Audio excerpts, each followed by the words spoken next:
आपने देखा होगा कि सारी चीजें आपके सामने आई थी कि इंटरव्यू में किस प्रकार के घोटाले हुए थे। 2018 में भी आपके चीजें सामने आई थी।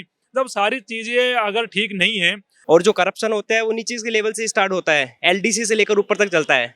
हर कोई जान पहचान बनाकर अपने, उसमें भी आपके बोर्ड में कटारा जैसे लोग होते हैं जो कि जिन्होंने कुछ दिन पहले इंटरव्यू लिया होता है, उसके बाद में जेल में होते हैं। आरएएस मेंस परीक्षा को स्थगित करने को लेकर आज राजस्थान में Jaipur pink city press club में एक प्रेस वार्ता बुलाई गई, जहां पर जो परीक्षा में बैठने वाले अभ्यर्थी वो पहुंचे और बैनर में एक खास चीज़ है दिखी कि राम राज्य सरकार से छात्रों का आह्वान। एक चीज़ है, मांग है कि परीक्षा को स्थगित किया जाए या फिर इसकी तारीख आगे बढ़ाई जाए। पहले मांग तारीख आगे बढ़ाने को लेकर चल रही थी, 3 महीने कुछ आगे करने को लेकर, अब स्थगित करने की मांग। देखो वो मांग एक ही है, समझने का फेर है। बेरोजगार छात्र ये मांग कर रहे हैं कि इस एग्जाम में छात्रों को और समय दिया जाए, क्योंकि इन्होंने तो समय दिया है प्री के रिजल्ट के बाद में 3 महीने का समय मिला है, जो कहीं ना कहीं आरएस में 3 महीने बहुत कम होते हैं, 22 सब्जेक्ट होते हैं, और एकदम से आप बता रहे हो कि 3 महीने बाद एग्जाम होगी। जैसे यूपीएससी एग्जाम कराता है तो आपको पूरा प्रॉपर आपको बताएगा कब एग्जाम होगी, कैसे होगी, तो सारी चीज़ों में क्लियरिटी होती है। यहाँ बच्चों को पता ही नहीं था क्या हो रहा है, कैसे हो रहा है। तो पहली बात तो छात्रों को 3 महीने का समय कम है। दूसरी बात, आपको पता है चुनाव थे राजस्थान में, चुनाव में बहुत सारा कर्मचारी वर्ग है जो आरएस की तैयारी कर रहा है, जिनकी प्री पास हुई है, वो तैयारी कर ही नहीं पाए। उनको 1-1.5 महीने चुनाव में लग गए, उनको तैयारी का मौका मिला कब है, उनको समय नहीं मिल पा रहा। और तीसरी बात, इसमें सबसे बड़ी बात जो मैं मान के चलता हूँ, जब बीजेपी उस समय चुनाव में थी तो इन्होंने कहा था कि हम आरपीएससी को भंग करेंगे, नए सिरे से आरपीएससी गठन करेंगे, और बहुत तमाम अधिकारी वही हैं जो पहले से थे। इन्होंने तमाम बातें करी थी। बेरोजगारों के मन में एक बड़ा सवाल ये है कि आप उन्हीं अधिकारियों से दोबारा परीक्षा कराने चाह रहे हो जिनसे पहले 2021 का आरएस का इंटरव्यू में आपने देखा होगा कि सारी चीजें आपके सामने आई थी कि इंटरव्यू में किस प्रकार के घोटाले हुए थे। 2018 में भी आपके चीजें सामने आई थी। जब सारी चीजें अगर ठीक नहीं है तो आप आरएस मेंस एक बहुत बड़ी एग्जाम है राजस्थान की, आप बिना कुछ ठीक करे, बिना सिस्टम को सही करे आप एग्जाम करा रहे हो। अगर कल के दिन आरएस मेंस का पेपर लीक हो जाता है, अगर इसमें कुछ गड़बड़ी होती है तो जिम्मेदार कौन होगा? खुद सरकार ने कहा था कि हम इसमें बदलाव करेंगे। आज हम बदलाव करिए ना आरपीएससी में, हम कह रहे हैं आपसे, हम बदलाव करिए और छात्रों को विश्वास में लीजिए। और भाई जो छात्र हैं इनको समय मिलना चाहिए पेपर देने के लिए, इनको समय नहीं मिल रहा। भाजपा के नेताओं से कुछ बात हुई? विधायकों ने भी मुख्यमंत्री को पद लिखा, भाजपा के विधायकों ने लिखा, किरोड़ी लाल मीणा, गोपाल शर्मा, उनका नाम सामने आ रहा था। आपकी मुलाकात हुई, आपका कुछ डेलीगेशन मिला? हमारा डेलीगेशन लगभग 40 से ज्यादा विधायकों से मिल चुका है और सभी लोगों का हमारा मौखिक रूप से और लिखित आश्वासन है। भाजपा प्रदेश अध्यक्ष ईपी जोशी से भी मिले आप लोग, क्या आश्वासन दिया? मौखिक आश्वासन था कि आपकी मांग जायज है, उस पर हम विचार कर रहे हैं। हमारी मांग ये है कि जल्दी से जल्दी सरकार इस पर कुछ ठोस कदम ले, ताकि हम क्या छात्र हैं, पढ़ाई करने वाला छात्र है, हमें पढ़ाई से मतलब है, तो हम हमारी पढ़ाई का जो ये समय जा रहा है वो डिस्टर्ब नहीं हो। हमारी मुख्य मांग है, सरकार ने एसआईटी बनाई, उसके लिए सरकार का बहुत बहुत धन्यवाद, आगे भी धन्यवाद, बहुत बहुत धन्यवाद। लेकिन हमारी मुख्य मांग है कि परीक्षा की डेट को 3 महीने पोस्टपोन किया जाए, बस ये मुख्य मांग है। और इसके पीछे लॉजिक ये है कि अगर नहीं किया सरकार ने तो अगर सरकार ने नहीं किया तो जो भी अहिंसात्मक तरीके से जो भी अपने लोकतंत्र में अपनी मांग रखने का तरीका होता है हम आगे जाएंगे, धरने को बड़ा करेंगे। हाँ, जो भी लोकतंत्र में अहिंसात्मक तरीके से जो बात रखते हैं हम अपनी बात को सरकार तक पहुंचाने की कोशिश करें। एक बात और अंदर सुनी जा रही थी, हनुमान चालीसा का पाठ करने वाले हैं। नहीं, वो सब तो ठीक है, लेकिन मैं अब इस चीज को ना तथ्य के साथ बताना चाहूंगा। जैसे कॉलेज लेक्चरर का एग्जाम है, वो 7 जनवरी को है, उसकी विज्ञप्ति आई थी आरएस की विज्ञप्ति से पहले, ठीक है, जून में दोनों आई थी। उसका आपको पेपर करवाना था अक्टूबर में, आपसे अक्टूबर में पेपर नहीं लिया गया, आप उसका एग्जाम करा रहे 7 जनवरी को। उसके लिए आपने समय कितना दिया है? 7 महीने, और आप प्री और मेंस के लिए दे रहे हो 3 महीने, ठीक है, पहली बात। दूसरी बात, आप कैलेंडर जारी नहीं करते हो प्रॉपर।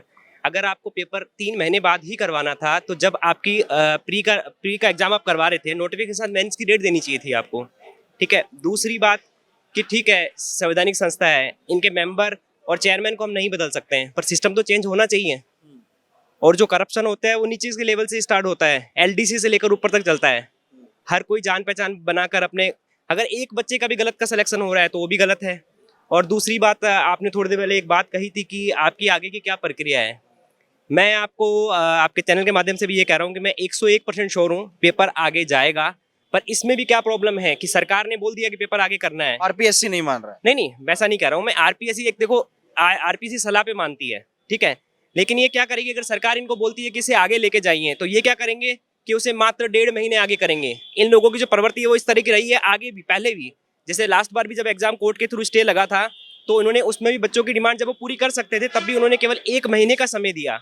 तो ये जो हठधर्मिता होती है ना, तो ये बहुत ही खराब चीज़ है, क्योंकि ये 62 साल के बाद में आरपीएससी में नियम है 6 और 62 का, या तो आप 6 साल तक अपनी सेवा पे रह सकते हैं या 62 साल की उम्र पूरी होती है, तो उसके बाद में आपको भी हम लोगों के बीच में आके बैठना है। आप कभी ना कभी किसी से टकराएंगे या कभी ना कभी आपको अपनी चीज़ की गलती महसूस हो सकती है।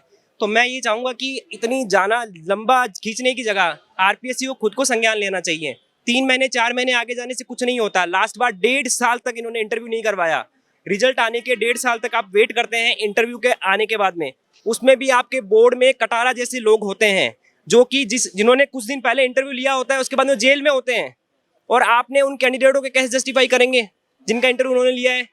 ईओआरओ का एग्जाम ले लीजिए आप, हर एग्जाम आपका 2nd ग्रेड का एग्जाम की बात करता हूँ मैं, जिसमें एक सब्जेक्ट का जो पेपर था आपने उसको तो लीक नहीं माना और आपने जीके का पेपर को लीक माना। आप ये बताइए, अगर मैं पैसा दे रहा हूँ 25-30 लाख रुपया, 50 लाख रुपया, तो मैं केवल एक सब्जेक्ट का पेपर क्यों लूंगा?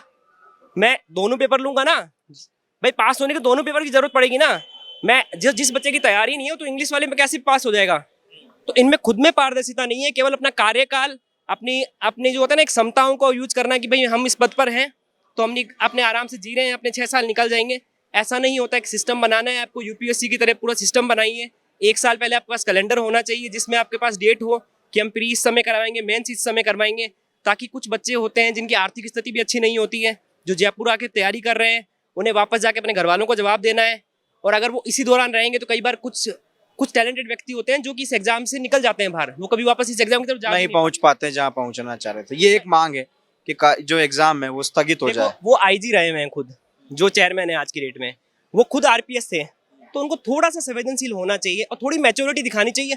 हो सकता है उनका भी एक सिस्टम है जो नीचे से लेकर ऊपर तक काम करता होगा। जैसे हो सकता है कि कुछ अधिकारी होंगे जो चाहते होंगे नहीं सर हमें ये एग्जाम कराना है, तो मैं ये कहता हूँ आपके लिए यही एग्जाम प्रायोरिटी नहीं होनी चाहिए। कर्तव्य का पालन हर चीज में निष्ठा से होना चाहिए, चाहे वो एलडीसी का एग्जाम हो, चाहे वो आरएस का हो, 2nd ग्रेड हो, 1st ग्रेड हो, आपको उसी कर्तव्य निष्ठा के साथ वो पालन करना चाहिए। ऐसा नहीं है कि आप केवल आरएस के एग्जाम को आप इशू बना रहे हो, हर बार ये इशू बनता है। तो आपको थोड़ा बैठ के सोचना चाहिए कि हमें इतनी क्या जरूरत है कि ऐसा क्यों बवाल बने, हर बार बनता है, लास्ट बार भी बवाल बना। तो इनको थोड़ा मैच्योरिटी सोचना चाहिए कि एक फिक्स टाइम टेबल दें, ताकि कोई भी अगर व्यक्ति अगर ऐसी कोई मांग उठाता है तो हम उसे एक प्रूफ के साथ कह सकते हैं कि जायज मांग नहीं है आपकी। तो थोड़ा मैच्योरिटी दिखाई जाए इसमें। और सिस्टम में क्या है कि जैसे ये कहते हैं भजन लाल जी आए हैं, ये आया है, वो है, ठीक है, सरकारें चेंज होती है, आती जाती रहेगी, लेकिन मेरा कहना है कि जो सरकारें आती हैं उनको अपना निष्ठा से अपने कर्तव्य का पालन करना चाहिए। अगर आज मैं एक बात नॉर्मली कह रहा हूँ कि कल को अगर किसी व्यक्ति ने या किसी स्टूडेंट ने सुसाइड कर लिया इस चीज से परेशान होकर, क्योंकि तनाव की उसकी जिम्मेदारी कौन तनाव की स्थिति होती है, कोई जिम्मेदारी नहीं लेता सर। ये बोल देंगे या कोई मेडिकल में बोल देंगे भाई ये तो मैच्योर नहीं था, ऐसा नहीं करना चाहिए, 4 लोग कमेंट कर देंगे सोशल मीडिया पे कि यार नौकरी सब कुछ छोड़ना है, लेकिन जो व्यक्ति उस दर्द से गुजरता है सर वही जानता है कि दर्द क्या होता है। हो सकता है उसके लिए वो ये पूरी मांगों की बात है। लगातार जो बात थी कि इस परीक्षा को स्थगित किया जाए, आरएएस मेंस 2023 की परीक्षा, लगातार रिपोर्ट्स आपको दिखाते रहेंगे। आप देखते रहिए राजस्थान चौक।